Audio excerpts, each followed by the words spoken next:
Hi, everyone. This is your host, Kristen Howe. I am so excited to welcome you to our call with today's guest, Art Giser. The creator of Energetic NLP, Art is an internationally renowned teacher, intuitive, and healer.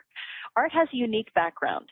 NLP trainer, medical researcher, consultant to major corporations in leadership, 29 years of study and development in the fields of NLP, spirituality, life coaching, healing, and intuition development. Art's gift is in helping people open their hidden abilities and integrate their inner wisdom and spirit into their daily lives. Art leads people to discover how amazing they truly are and to be healthier, more successful, enjoy being alive, and to contribute more to the world. And on today's call with Art, you will discover why the law of attraction only works sometimes and how to use it to create your authentic heart's desires. You'll find out what the 5 authentic agendas in your life are, why it's difficult to manifest what you want if those agendas are not in alignment, and you'll be guided in a process to create alignment between your 5 authentic agendas. You'll also discover that your unconscious mind has a secret coding system, and if you don't know how it works, it can actually interfere with your abundance. So, Art, I can't wait. I'm so excited to be able to share you with everyone. Thank you so much for joining us today, and welcome to the call. Well, thank you, Kristen. I'm really excited and honored to be with you and with your audience. I can't wait to hear a little bit more about your story. So if you could share a couple of minutes and just let us know maybe some of the major turning points that have occurred in your life that have allowed you to manifest your current level of success, that would be fantastic. Well, when I was young, I was a very logical, science-oriented, even little boy. I was very proud of the fact that I would read books on science, and my father was an early computer guy, and I was just very proud of my abilities and just a lot of things people thought, I was one of those people thought, oh, he'll be really successful. And, I just had this love again for learning, but again, a very strong leaning towards logic, a little bit like, not as bad as Mr. Spock on Star Trek, but heading that way.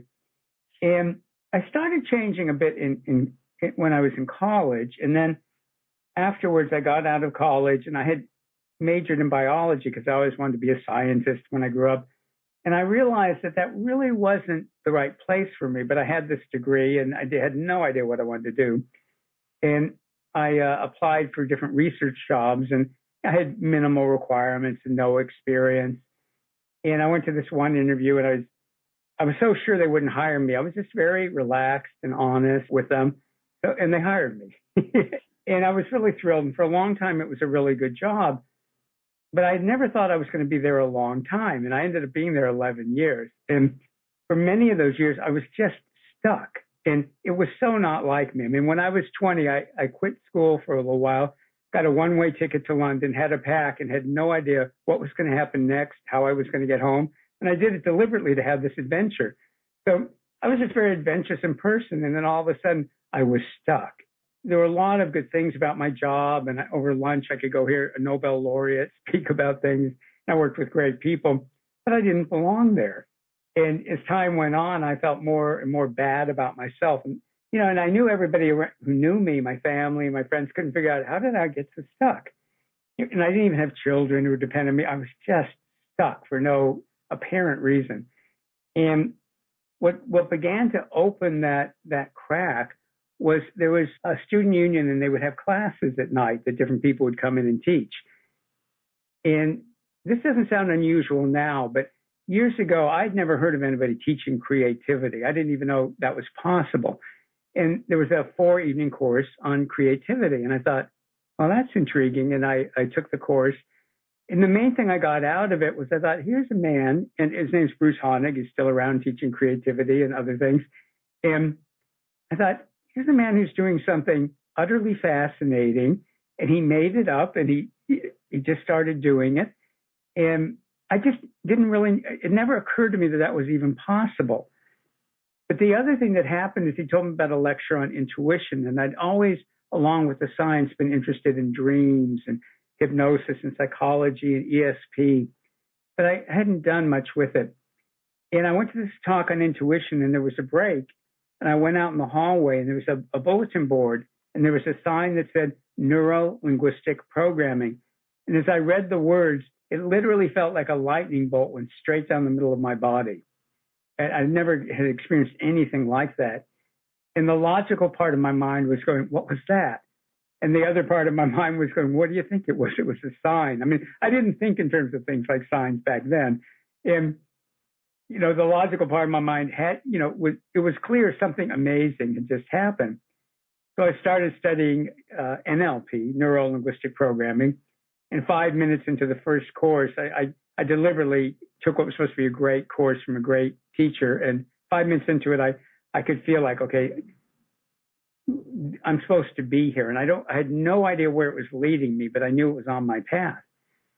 And I was very, very charmed and lucky in my whole NLP career. And I was studying in Marin County up north of San Francisco. And because it was Marin County, there were a number of people into different kinds of things like psychic development and channeling and clairvoyance. And this woman invited me to come to her house and said, there's a man, Lynn Martin, who'll be visiting town, and he's this amazing psychic and channeler, and you ought to come and see him. And I thought, well, this will be fun. You know, I'd never gone to anything like that. And I got there late, so he didn't have a chance to talk to me or listen to me or read me. And when I came, everybody was sitting in a big circle, and he had his eyes closed. And everybody had a chance to ask him a question. And I noticed that when he answered people, sometimes the answer sounded significant to me, and sometimes it didn't sound like that big a deal. But I would look at the person, and they always looked like it was something really major. So I thought, okay, there's something really going on here, because he would say things, everything he said to people really affected them, even if it didn't sound that deep. But when they asked him like a what should I do question, he'd go, you have free will. It's not for me to tell you what you should do. So being sometimes a little dense, when it got to me, I asked him, well, I'm learning all this NLP and other things, and I don't know what to do with it. And he goes, well, it's not for me to tell you what to do with it. You have free will. And then he goes, but there's something else. And then he proceeds to tell me my biggest fear that I had never mentioned to anybody ever. And it probably didn't sound that big to anybody else, but it was big to me. And when he was done telling me what the fear was, he goes, you don't need to worry about that. And I felt this enormous amount of energy and like this weight was lifted from me.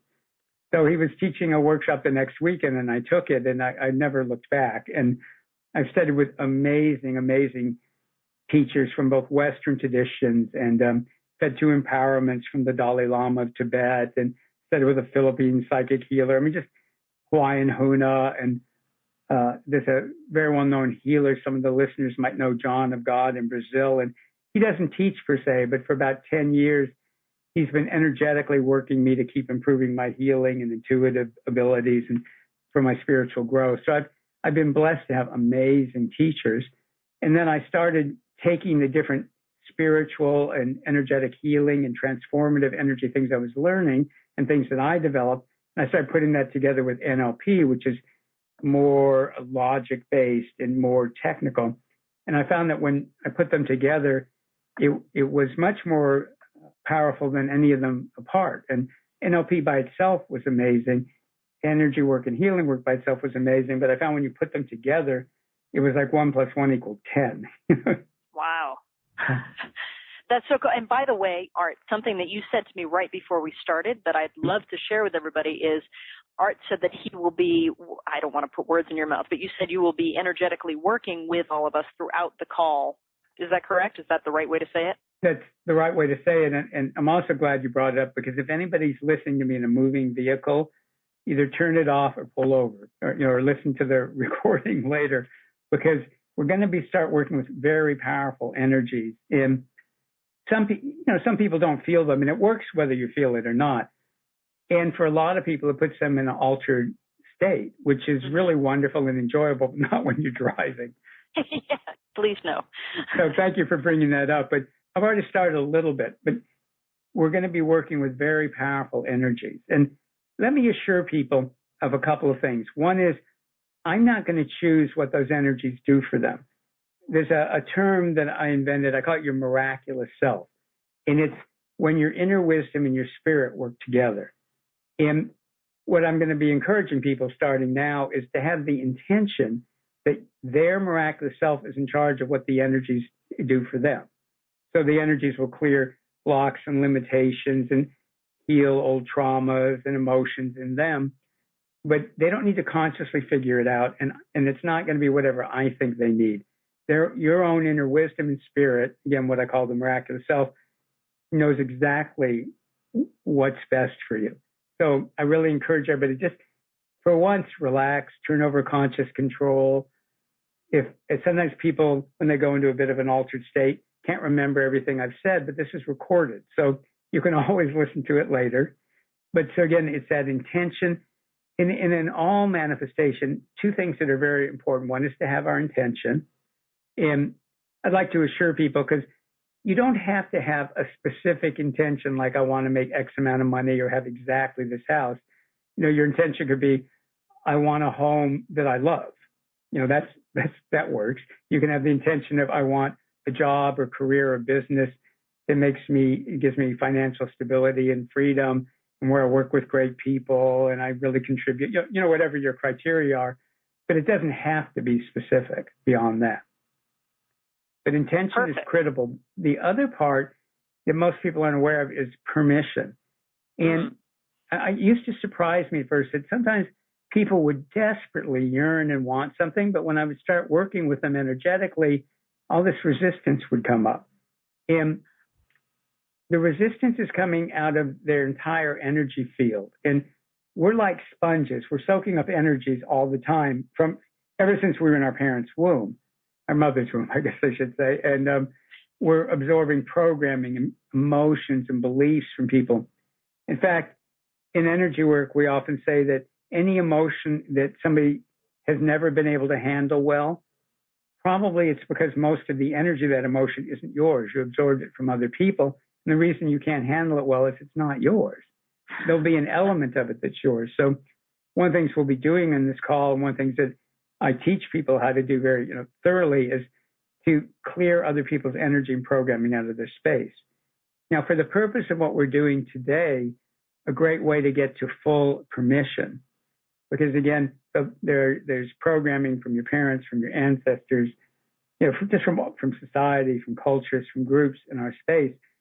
The easiest way to not overcome it, but make it irrelevant, is just for everybody who's listening to realize in their mind that you're the king or queen of your energy field, and you have a right and even an obligation to make choices in your life. It's your life, and spiritually, you get to make choices.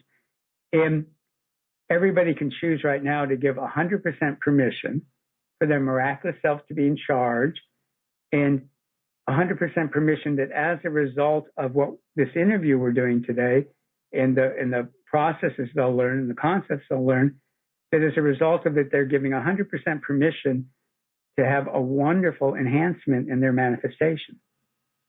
Now. I love that. And permission, that's something I can honestly say I have done so many interviews, I couldn't even possibly count that high, and I've never heard that concept of permission come up. That's huge. Well, we kept, some of my students and myself, and now graduates, we kept noticing, and finally we went, we really need to concentrate on permission. And it's huge and enormous. And it's one of the reasons we're going to talk about that the law of attraction doesn't always work, is sometimes somebody completely has the intention for it, but there's not permission. And when people give permission, sometimes they might see images that are counter that, or they might hear voices that go, you're not worthy, you're not good enough, or they might feel like they're not entitled, or anything like that.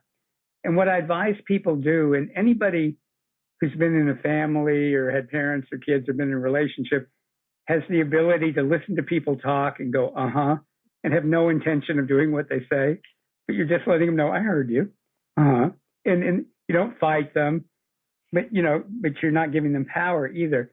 In the same way, like I say, in the training programs, people learn how to clear the real causes of this. But for right now, very powerful just if a voice goes, well, you're not worthy, or you can't handle success, or any of that kind of thing, just go, and then ignore it. Acknowledge it, and then don't fight it, don't feed it, just leave it alone. And everybody will find that their permission level will go way, way up. It's as simple as that. Talk to me a little bit more about the law of attraction, how sometimes it's like it works brilliantly and other times it's not others. Is it that element of permission, or is there more to it? Oh, there's a lot more to it. Just to briefly sum it up. So the idea of the law of attraction is that if you're clear on what you want and you're putting positive energy out, that's what you'll get back. So there's a number of things that can get in the way. One is the unconscious programming and blocks, and we'll be working on that. And by the way, it's not just from parents. It gets energetically passed down generation to generation to generation to generation. And parents don't realize it, but they're programmed to program their children.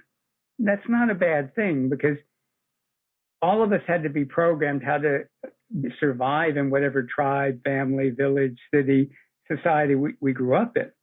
And children have to be taught what to do, and even simple things like look both ways before you cross the street, because a child's not going to naturally do that. But everybody listening to this is old enough to let go of that programming and make their own decisions and operate out of their own innate wisdom and spirit. But another part of it is we're complex beings. One of the ways that people get themselves in trouble is they try to go, I'm a this or that, I'm a nice person or a bad person. Everything's like this or that, like black or white. And we're not like that. I mean, part of what makes human beings so amazing and creative is we're diverse. We have all kinds of things going on inside of us, and that gives us a great strength if we recognize that whatever we are is more than all those little pieces. We're not any one part of it. And there's a number of agendas that run people's lives. 5 of them, in my opinion, are truly authentic to the person, and the other 3 are external. And if I can just say something quickly on the side, that when I do my training programs, I make people take a pledge that goes, I will not believe anything art tells me. I will learn and explore and discover my own truth. So I want your listeners to know I'm putting out ideas, and I'm doing that so that their own inner wisdom and spirit will either go, yes, that's a good idea, or it'll give you something even better for you. So one way of thinking of this is there's these 8 agendas that run our lives. And the 5 ones that I call authentic are the agendas of the body, the wants and needs of the body. So all of our bodies are intelligent, and they know what they want and need. There's the agendas of our unconscious mind. And in Energetic NLP, we talk about the unconscious mind having different parts and aspects. A lot of people are familiar with the idea of inner child work. Well, it's more like inner children. There's the happy young you, there's a scared young you, there's the part of you that feels like an old person. I mean, we have all these different complex aspects of our unconscious mind, and they don't want the same thing. And the people who started NLP first discovered this because they said, well, you listen to people and they go, well, part of me wants this, but part of me wants something else. Part of me wants to get married, part of me wants freedom, part of me wants a new job, part of me wants security. So we have these internal conflicts that can go on.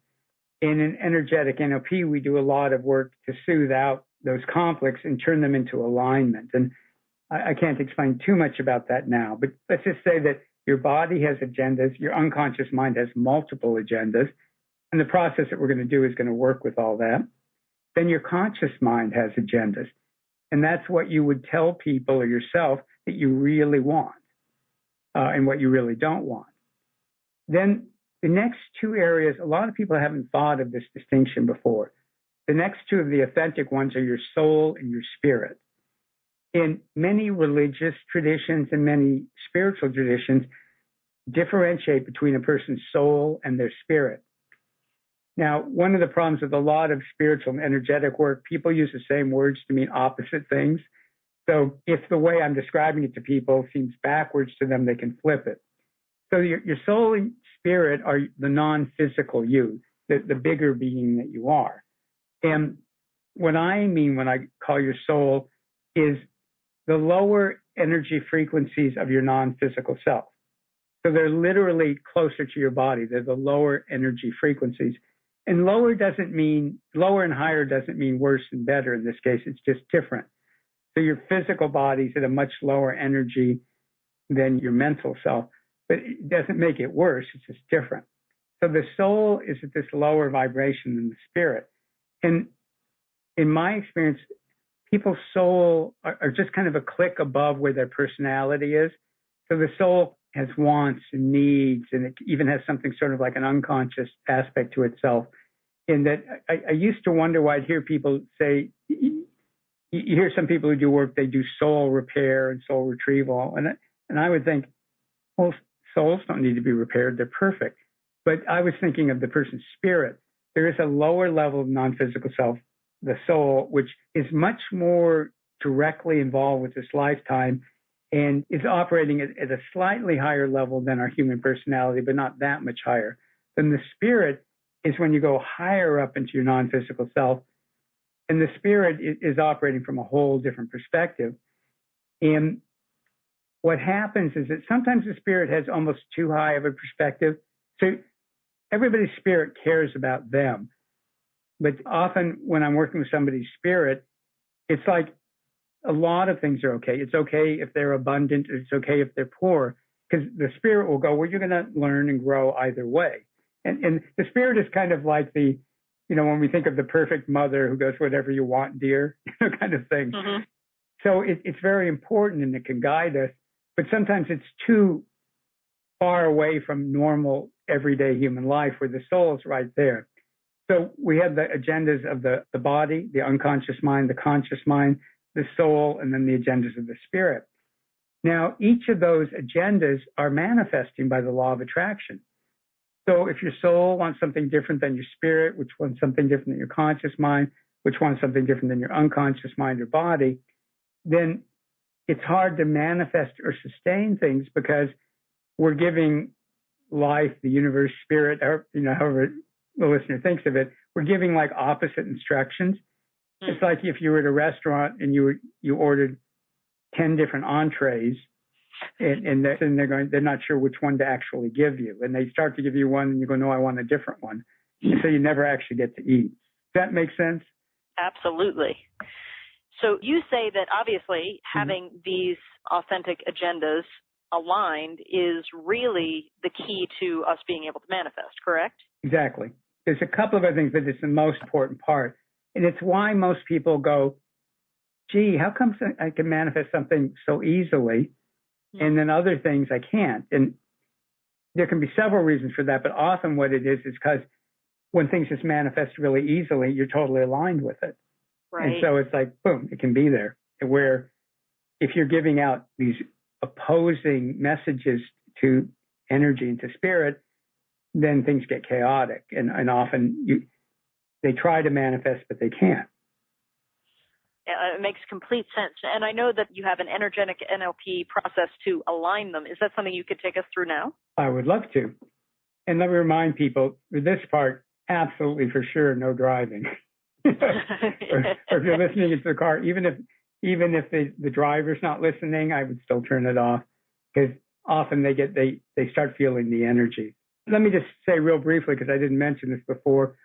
In energetic NLP, we do a lot of remote energy work. And some people think that's some mysterious gift.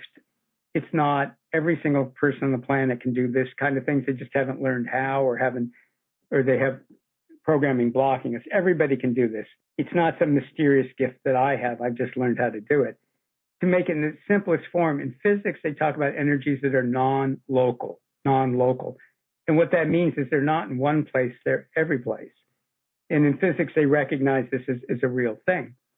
Well, a lot of the energies that I'm using are non-local. And so like 99% of my client work is over the telephone. And very often my clients are 6,000 miles away from me. That's kind of normal, or they're 1,000 miles. And it doesn't make any difference. And I'm not asking them to believe this or not, but I just want them to know wherever they are when they're listening, even if they're listening to the replay, because the energies are also not stuck in time. And if they imagine them flowing, so if anybody's listening to a replay, if you imagine the energies are flowing right now while you're listening, it'll be every bit as strong. And I get lots of emails from people going, yeah, I didn't really buy that, and I just couldn't believe what happened. So again, don't use this in a moving vehicle. Okay, are we ready to start after all my talking? Absolutely. I can't wait. Okay. So I ask everybody just to relax, take a couple easy deep breaths. And I want to make it clear to people that people react differently to this kind of work. Most people find it really enjoyable. Most people somewhere when I'm talking are going to go to a very altered state. And when we're finished, you probably won't remember what I've said. And just remember, if part of your mind wants to know what I said, listen to the replay,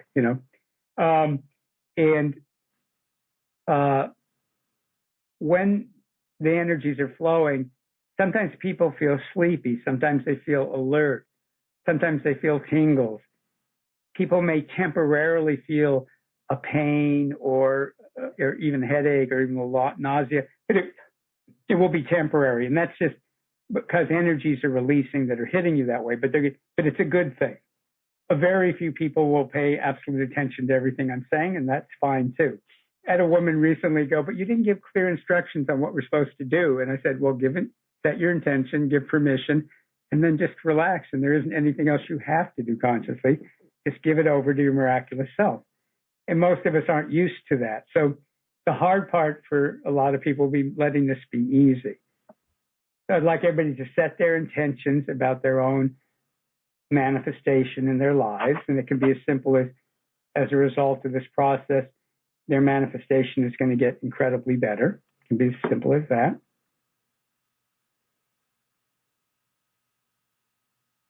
And then I'd like people to assert their right as a spiritual being in a body to make choices and just go, I'm giving my own spirit, my own wisdom, my miraculous self 100% permission to use the energies that are going to flow now to align the different parts of me.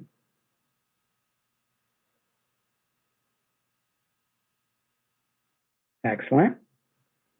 And then I'm going to describe the rest of this as a visualization. And I want to assure people, if you see it in your mind's eye, wonderful. If you just think of it in words, wonderful. If you just drift off, that's wonderful. And if you just pretend it's happening, that's wonderful, or just feel it. All of those work perfectly fine. It's just easier to describe as a visualization. So I invite everybody now to imagine being out somewhere where it's one of those gorgeous, beautiful, sparkling, starry nights, when you're away from the lights of a city. And imagine you're someplace where you're comfortable and it feels very safe. You might have people with you that you're really comfortable with.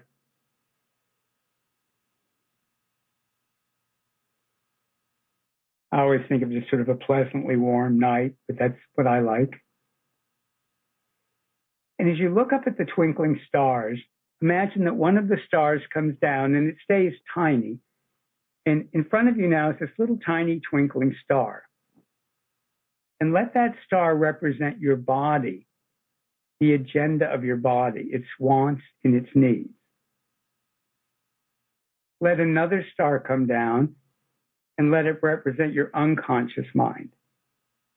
And when you look in that star, you realize it's one star, but inside of it are lots of other little stars. And this represents the agendas of your unconscious mind. And each little star in it is a different part of your unconscious mind. And thank your unconscious mind for being present. Allow a third star to come down, and it represents your conscious mind. What you now, today, this minute, want in your life and what you don't want. Let a fourth star come down and let it represent your soul and the wants and needs of your soul. And let a fifth star come down and let it represent your spirit and the agenda, the wants and needs of your spirit. Now let those 5 stars form into a circle. You may be familiar with the term dialogue, and dialogue is different than a conversation. In dialogue, whoever is speaking fully expresses, and it's everyone else's job to fully listen. And they keep taking turns fully expressing and fully listening. They don't debate things. They don't argue things. Everybody expresses and everybody listens. And I do work in corporations too. And when you do dialogue with a group in a corporation, it starts out a little messy and chaotic, but then magic happens. Out of dialogue, if people really express and really listening, magical things happen. It always works out that way. imagine now that these 5 aspects of yourself, and you're all of those things and more, those 5 aspects of your authentic self are starting to dialogue with one another. They're fully expressing, fully listening, fully expressing, fully listening. Now, I like to entertain myself and see them twinkle when they're the one expressing, but that's just the way I like to do it. And as they continue to dialogue, let another star come down and let it be to the left of the circle. Let it be to the left of the circle. And inside of it are different stars. And these stars represent the agendas of every group your family or you have ever identified with. So it could be religion, nationality, ethnicity. It could be being a teenager. Any group that you identify with or your family ever identified with, they're represented in that star. Now, that star is not part of the dialogue. It's not part of the decision-making process, but it's there just so that you're aware of the agendas of those groups and be aware that your agendas may or may not match them. We can be very loyal to our background and our ethnicity and our cultures, and at the same time go, but that's not what I'm choosing for my life now. And of course, a lot of those agendas are years old, centuries old, millennia old. So that star is to the left of your circle of stars. Let another star come down, let it be to the right of your circle of stars. And that represents the agendas of humanity as a whole, the collective consciousness of humanity. And again, you just want to be aware of humanity's agendas, and you don't want to interfere with them, but you don't have to exactly follow them. So if a lot of humanity now is looking at conflict and suffering, you want to be aware of that and respect it, but you don't have to be part of it. And one more star is going to come down, and it's above your circle of stars. And that star represents, and I'm going to use different terms because different people have different belief systems, God, spirit, goddess, all that is, universal mind, and I could keep on going, Buddha, Allah. It's whatever you think of as being a greater consciousness. And that star shining down on your circle of stars, not to control them, but to guide them, nurture them, and help them.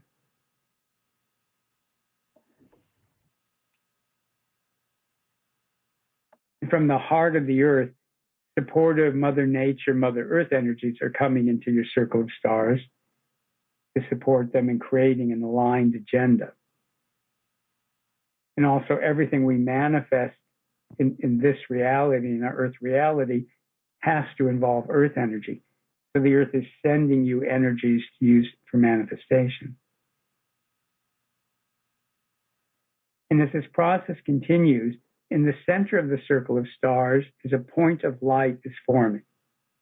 In the center of the circle of stars, a little point of light is forming. And that's this aligned agenda, the beginning of an aligned agenda, that every aspect of you, your body, your unconscious mind, your conscious mind, your soul, and your spirit can support.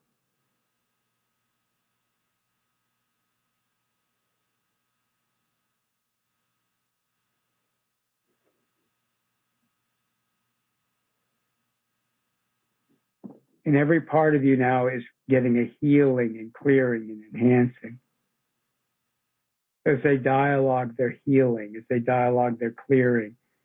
As they dialogue, they're opening up to their spiritual nature.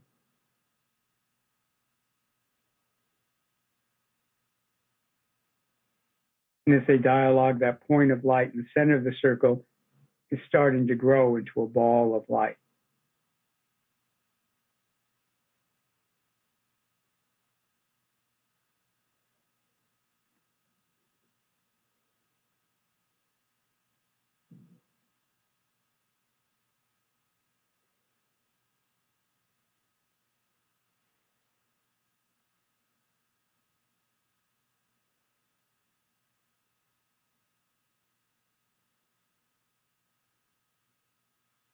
And let the ball of light in the center of the circle, that aligned agenda, get bigger and brighter, clearer, more sparkly, more beautiful.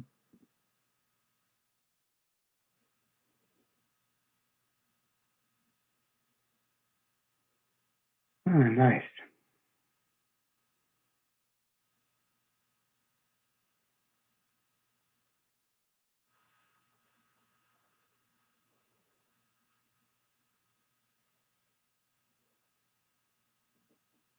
And then take that ball of light and bring it into the center of your chest, which is the heart energy center.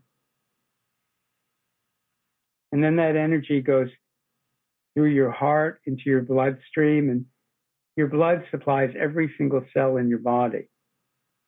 So let your blood spread this energy to every single cell in your body, so that every cell in your body is now resonating with and is aligned with this aligned agenda that every aspect of yourself can support. From the soles of your feet up to the top of your head and the tips of your fingers.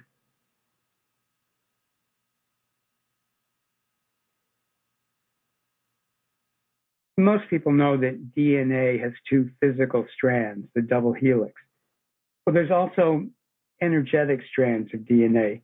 Many people who can see energy report, and I see the same thing, that there are these other strands of DNA, but they're not physical, they're energetic. Let this energy from your aligned agenda adjust your DNA, both the physical strands and the energetic strands, so that down to the level of your DNA, your body is resonating and aligned with this aligned agenda, with this ability to manifest your heart's desires in your life.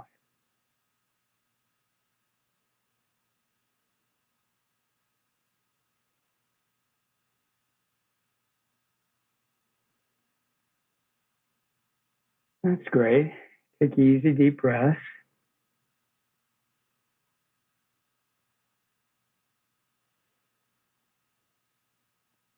Let all the stars disappear and let all the energies go back where they belong.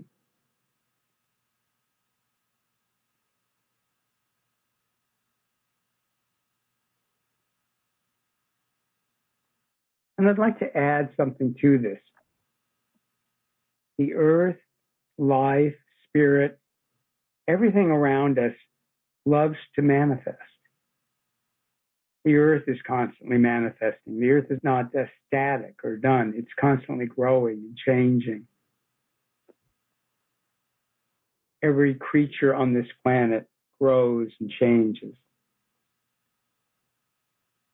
and has a desire to manifest. Spirit itself, since we're all a representation of spirit, clearly spirit has this incredible desire to manifest. And just set your intention now and give permission for your miraculous self to really increase your connection to these earth and universal energies of manifestation, so that every day they grow more present and powerful in your life, so that every day your ability to manifest authentically and manifest your heart's desires increases. And that's something that can happen easily and naturally. All you need to do is give permission for that process to start now and continue maybe for your whole life. We all have the ability to work with these energies. They're here for us to work with. We can tap into more of these incredible energies of manifestation. And along with that, I suggest that you have the intention and give permission to connect with the joy of action and the joy of completion and the joy of manifestation.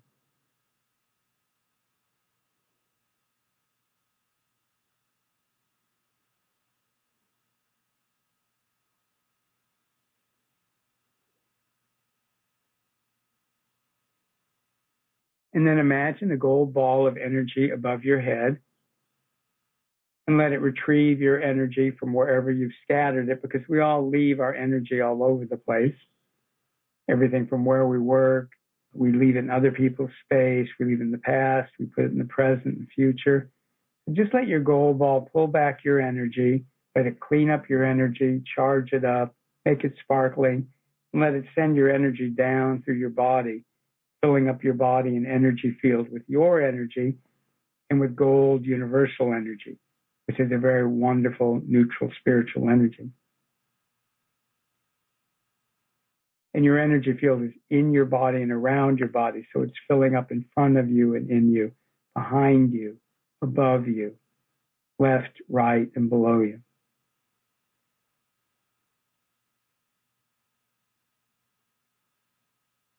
Okay, then it's a good idea to begin to lightly move and maybe lightly stretch. It helps to really pat your body, even stomp your feet, come back fully into present time.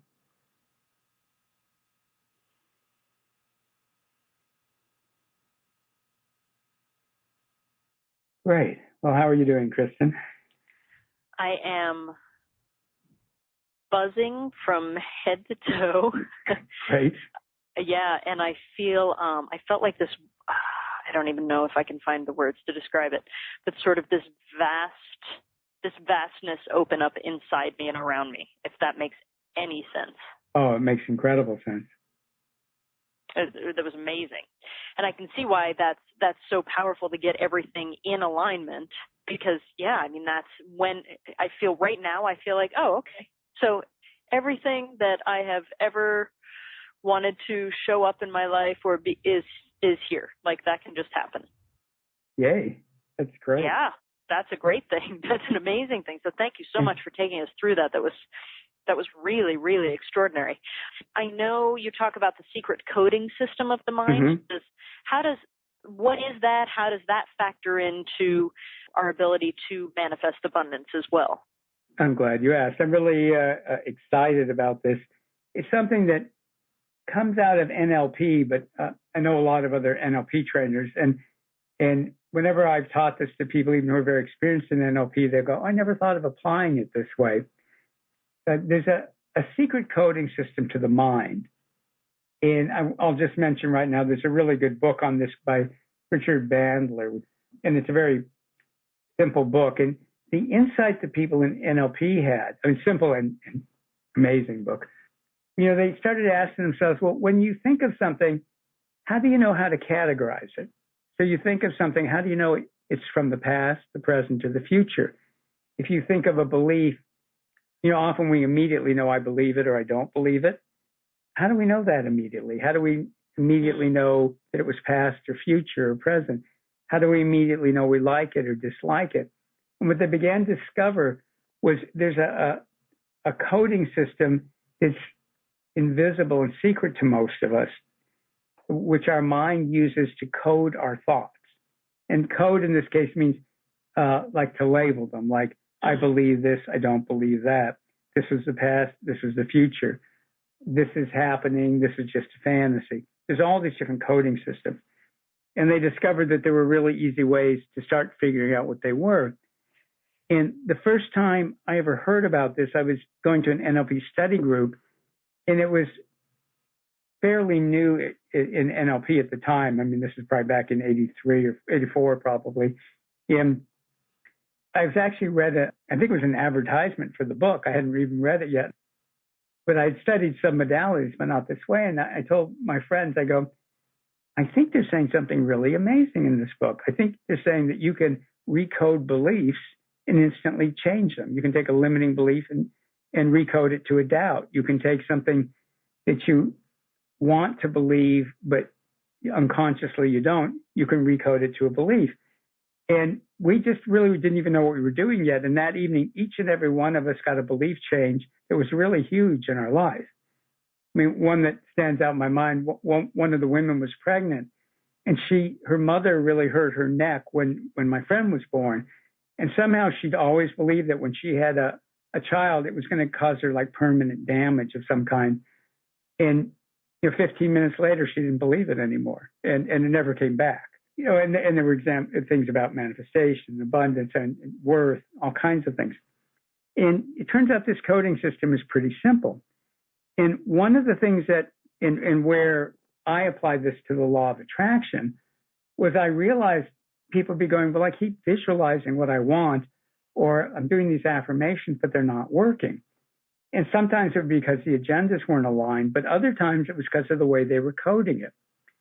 And we code some things as wishes or fantasies, And this is an important ability. If you don't have this ability, you can end up institutionalized. I mean, we all sometimes have fantasies, and we might be enjoying the fantasy, but we have no intention of doing it. So I might fantasize about running off and being a rock star. Well, I don't want to run off and be a rock star, but it could be a fun fantasy.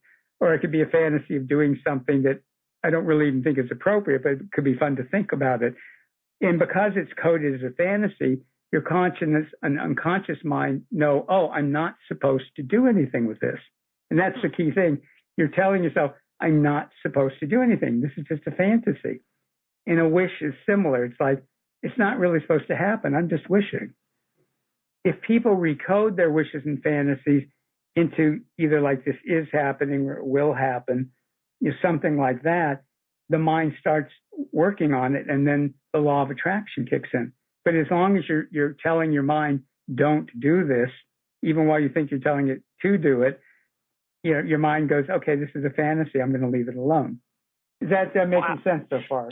Absolutely. That was just kind of blowing my mind. I was like, wait a minute. In all of our sensory systems, the coding can occur.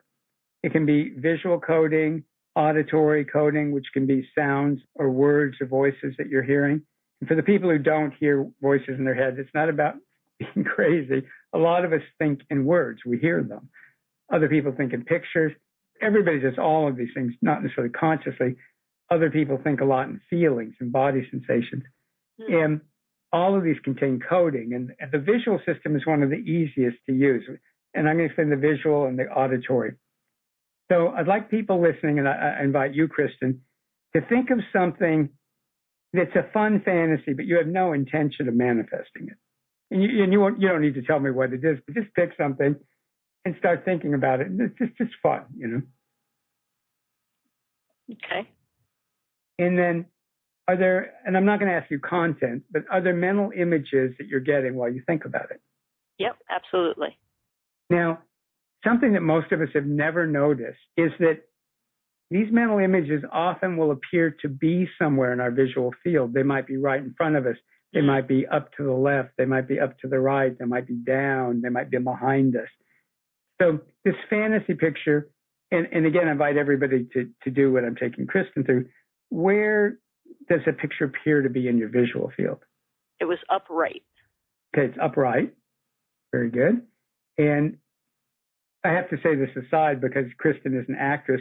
I've had people who do theater, or at least who write plays and stuff, have recognized this. And this person told me that from the audience perspective, often the good character, the heroic characters come in from the right, and the people that are supposed to be bad or the people that are problems will come in from the left.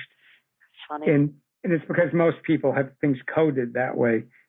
Part of the reason left-handers used to get a lot of suspicion because people would associate the left with something wrong.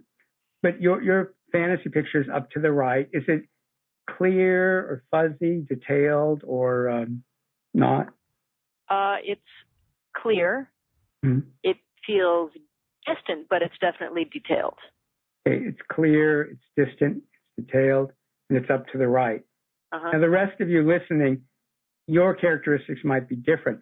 And what she's describing are what we call submodalities.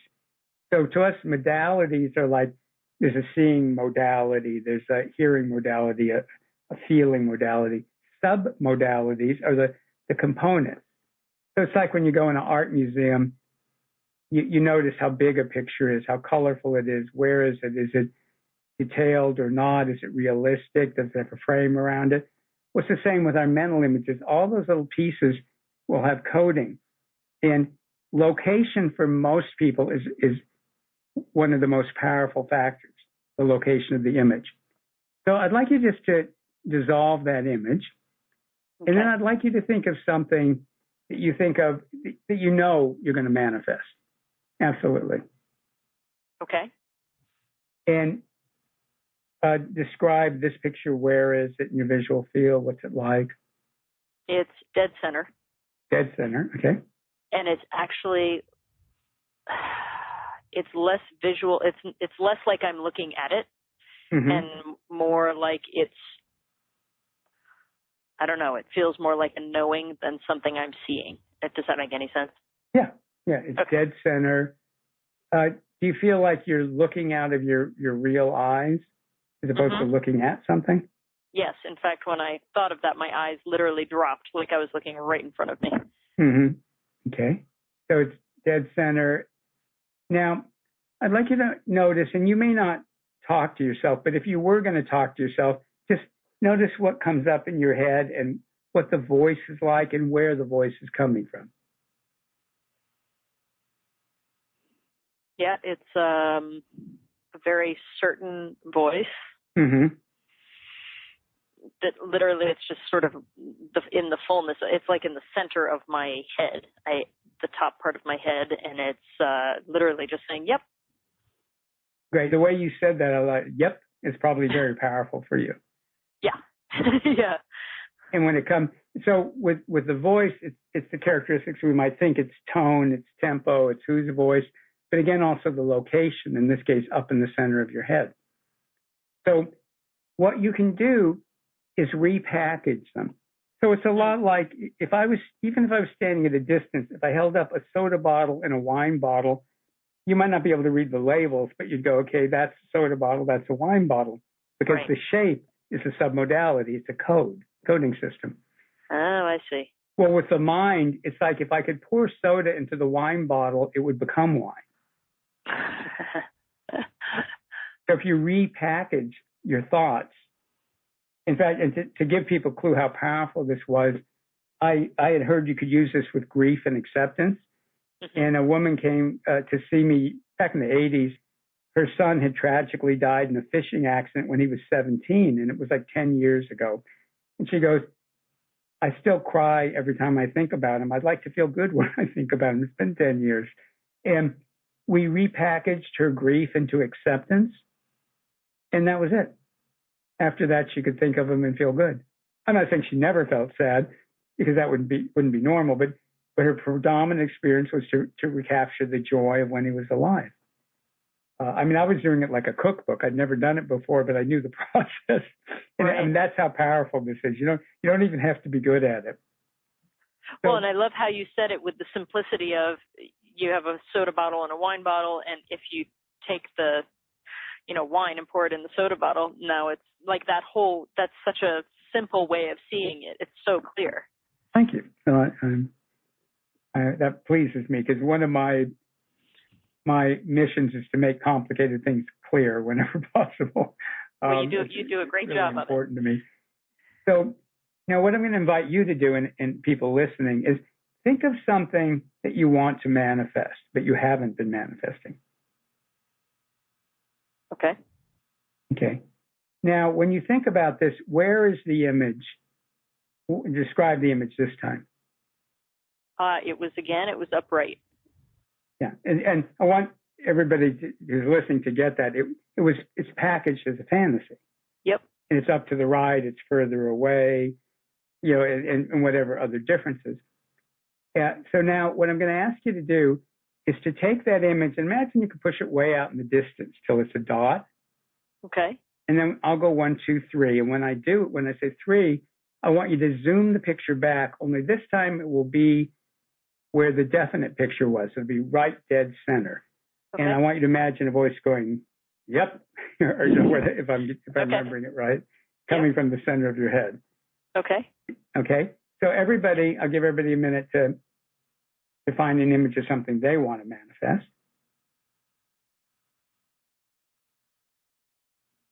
And by the way, for people listening, you don't have to have the right image. Whatever one pops up, unless you really hate it, will probably be perfect. And if you're having trouble with the image, just create a symbol.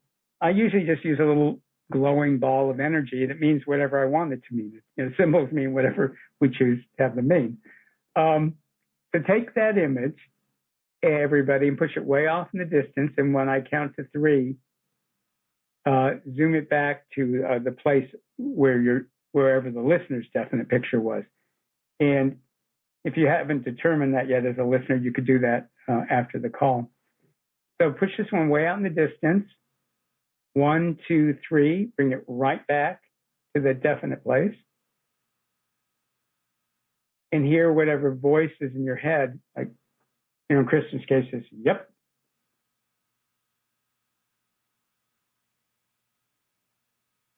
And then just let that fade away. And the best way to do that is just look around the room, just divert yourself. And then, Kristen and everybody listening, think of this thing that you want to manifest again and just notice, where is it now? What does it sound like now? Yeah, now it's completely like the definite one. Excellent. And for people listening, if it's moved towards the definite location and sounding more like it, but it's not all the way there, then just keep repeating it. And you might need to repeat it over a period of minutes, or it could be a couple of days. And if it still doesn't happen, then do the alignment process again and then try it. But it's as simple as that. You find out for yourself, when you think of something that's just a fantasy that you have no intention of doing, what does it look like when you picture it? Where is it? Is it clear or vague, colorful, black and white, close, far? Where is it in the visual field? These are any characteristics that stand out for you.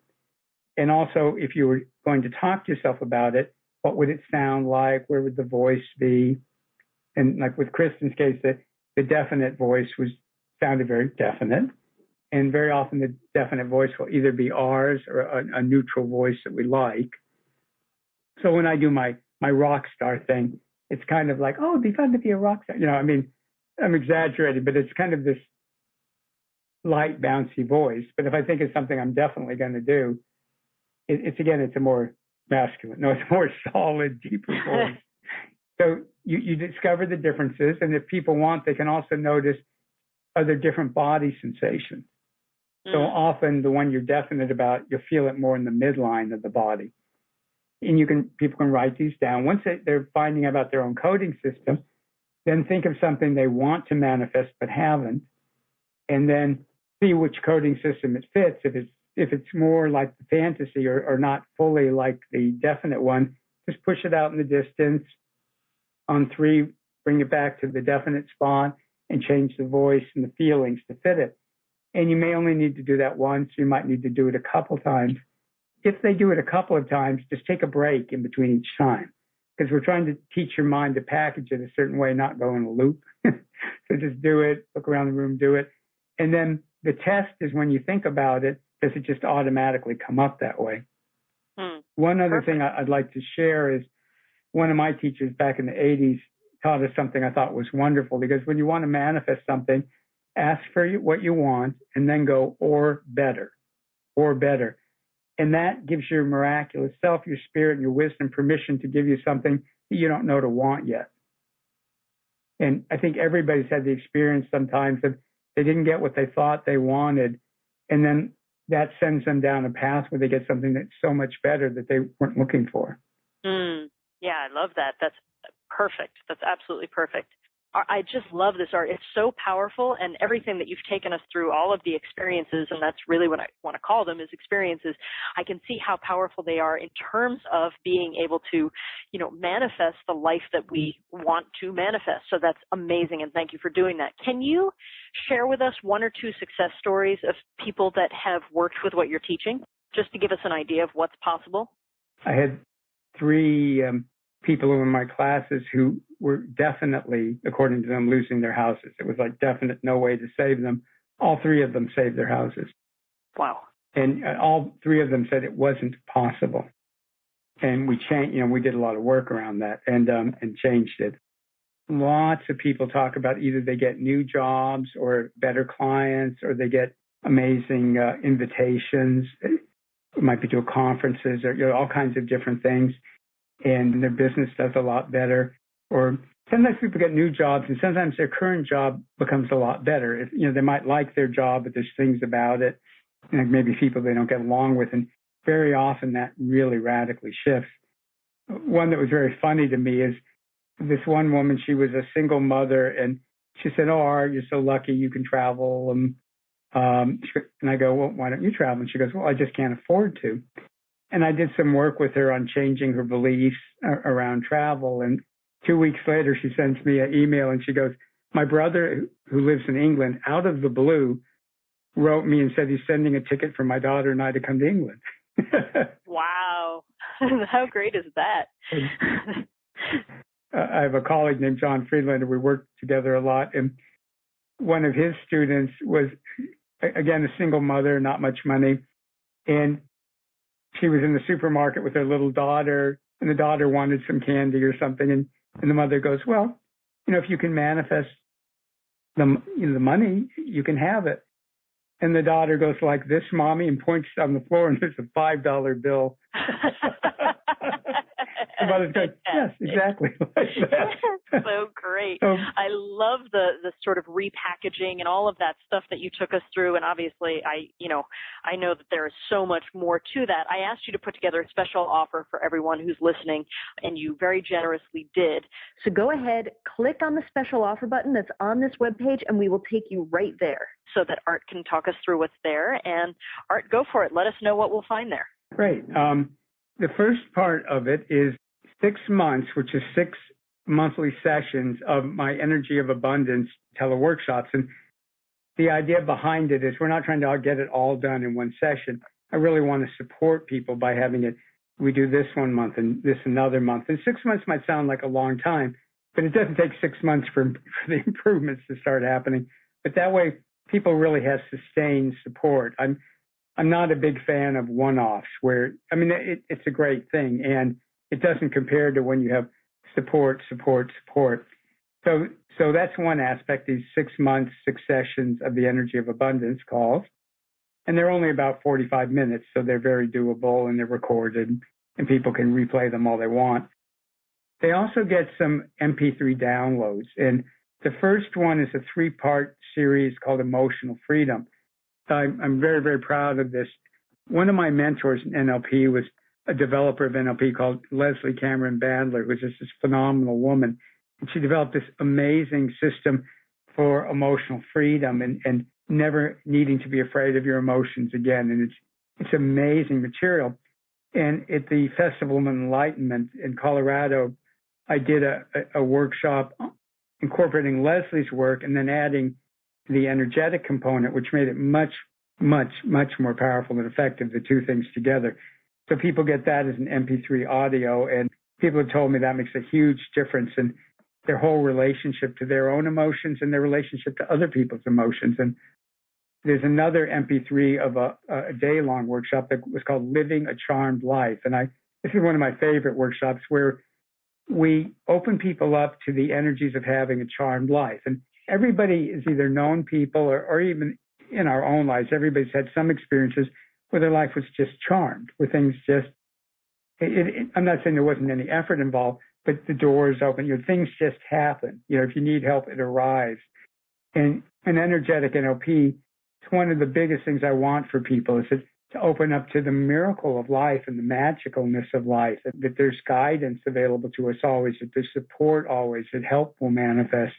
And so this whole workshop is in clearing our blocks to this, because one of the reasons it often doesn't happen for people is people have unconscious programming and beliefs, maybe they're not worthy or not deserving or it's not possible. And I have to say, like in my healing work, I've seen so many miracles. I'm not saying everybody gets a miracle, but many, many, many miracles. But it's not just about health, it's about everything in life. So the goal of this workshop is if somebody already feels they have a charmed life, to make it more charmed. And for people who feel it's sort of hit or miss, that consistently in their life they feel charmed. And I'm not going to get into the details right now, but over the last 18 months, I've had huge challenges in my life for other people's health and for my health and just a lot of different things. And it's been so amazing because the whole time I have felt supported, magical things happened, the help I needed was there when I needed it, and just everything was charmed.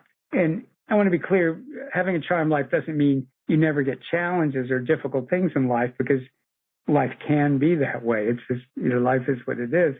But when you have a charmed life, a lot of good things happen. And when there are challenges, the guidance and support is amazing. So the package, again, is these 6 sessions in the Energy of Abundance call. recordings that they can download of the Emotional Freedom Workshop and the recordings of the one-day Charmed Life Workshop. And they get all of those things. That's amazing. Again, everyone, because I know you're going to want to check it out. To access this page for yourself, simply click on the special offer button that's on this page. Art, you've been amazing. You even stayed a little extra with us, which is just incredible. And I want to thank you so much. And, are there any final parting words you want to send us off with tonight?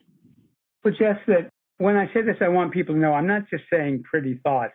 The more I do energy work, the more I see energies, the more this is absolutely true to me. Every single human being on the planet is this amazing, beautiful, and powerful spiritual being. Every single human being. And all of them can get in touch with their miraculous selves and let more of that manifest in their lives. And when you let it go into every aspect of your life, your inner wisdom and spirit, life becomes fun, delightful. And again, you just always know that you're being supported on a level that's truly, truly amazing. So my wish for all of them is that they really begin to totally, totally believe and get that they are amazing beings. And if they let more and more of that out into their life, they're not going to believe what they'll be manifesting. Wow. I love that. And I love the repackaging. So again, everyone, definitely, if you're like, ooh, I want to shift some things from fantasy to reality, repackage it. If you haven't yet, just click on the special offer button on this page to see for yourself what an amazing package this is. You'll be glad you did. You're all extraordinary, and I am just blessed to be with you. And Art, thank you, thank you, thank you. I can't wait till we get to do this again. Well, thank you. And it's a privilege to be on your show. You set up a wonderful energy, and I think the people who listen to your interviews are very, very lucky. So thank you for letting me be one of the people who's part of this. Absolutely. Thank you so much for everything you've shared. And bye-bye, everyone. I'll talk to you soon. Bye.